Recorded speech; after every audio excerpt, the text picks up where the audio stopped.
is a lamp unto my feet and a light unto my path. Thy word is a lamp unto my feet and a light unto my path. First reading, a reading from the prophet Isaiah, chapter 53, verses 10 to 11. The Lord was pleased to crush him in infirmity. If he gives his life as an offering for sin, he shall see his descendants in a long life, and the will of the Lord shall be accomplished through him. Because of his affliction, he shall see the light in fullness of days. Through his sufferings, my servant shall justify many, and their guilt he shall bear. The word of the Lord. Second reading. Brothers and sisters, since we have a great high priest who has passed through the heavens, Jesus, the Son of God, let us hold fast to our confession. For we do not have a high priest who is unable to sympathize with our weaknesses, but one who has similarly been tested in every way, yet without sin. So let us confidently approach the throne of grace to receive mercy and to find grace for timely help. The word of the Lord. A reading from the Holy Gospel according to St. Mark, chapter 10, verse 35 to 45. James and John, the sons of Zebedee, came to Jesus and said to him, "Teacher, we want you to do for us whatever we ask of you." He replied, "What do you wish me to do for you?"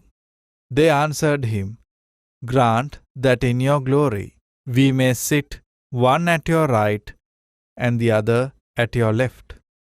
Jesus said to them, "You do not know what you are asking. Can you drink the cup that I drink, or be baptized with the baptism with which I am baptized?" They said to him, "We can." Jesus said to them, "The cup that I drink, you will drink, and with the baptism with which I am baptized, you will be baptized. But to sit at my right or at my left is not mine to give, but is for those for whom it has been prepared." When the 10 heard this, they became indignant at James and John. Jesus summoned them and said to them, "You know that those who are recognized as rulers over the Gentiles lord it over them, and their great ones make their authority over them felt. But it shall not be so among you. Rather, whoever wishes to be great among you will be your servant.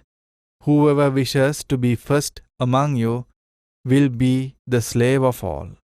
For the Son of Man did not come to be served, but to serve and to give his life as a ransom for many." The Gospel of the Lord. My dear friends, today we celebrate the Sunday of Ordinary Time, 29th Sunday in Ordinary Time.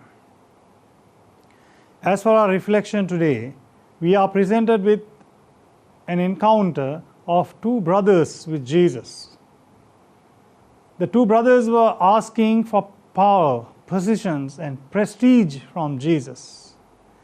My dear friends, struggle for power and prestige is a perennial thing, and this has become a human problem because people compete, fight, and battle for power and positions. But Jesus tells us, his response is that positions or power or prestige is not for personal gain, and it is to be given by God of divine appointment. And also, my dear friends, Jesus tells us that positions are not to gain power but to serve. The two brothers wanted to sit one on the right and one on the left when Jesus is enthroned. Same kind of temptation and same kind of struggle we see in our present day society, my dear friends. Jesus' response that power is for service is a lesson for all of us. Not only those who are in political power, not only those who are in positions of power in our workplaces and so on, but for our own private and personal life as well, because, my dear friends, at times we can be very dictatorial in our ways with our spouse, with our children, with our brothers and sisters. But Jesus tells us it is for service. We need to have a spirit of service when we have opportunity to exercise power.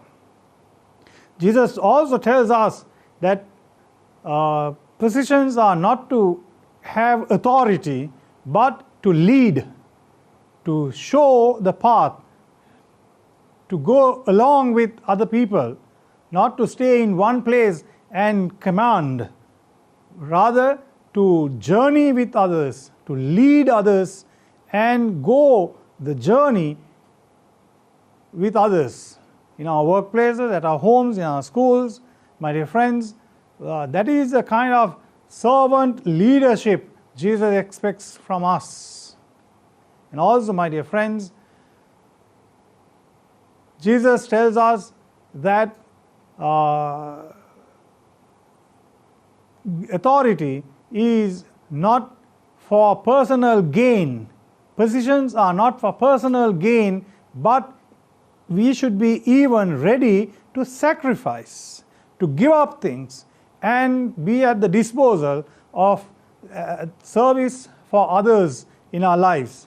Therefore, my dear friends, let us learn, let this lesson be for all of us, the political leaders, leaders in authority in our workplaces and at our homes and schools.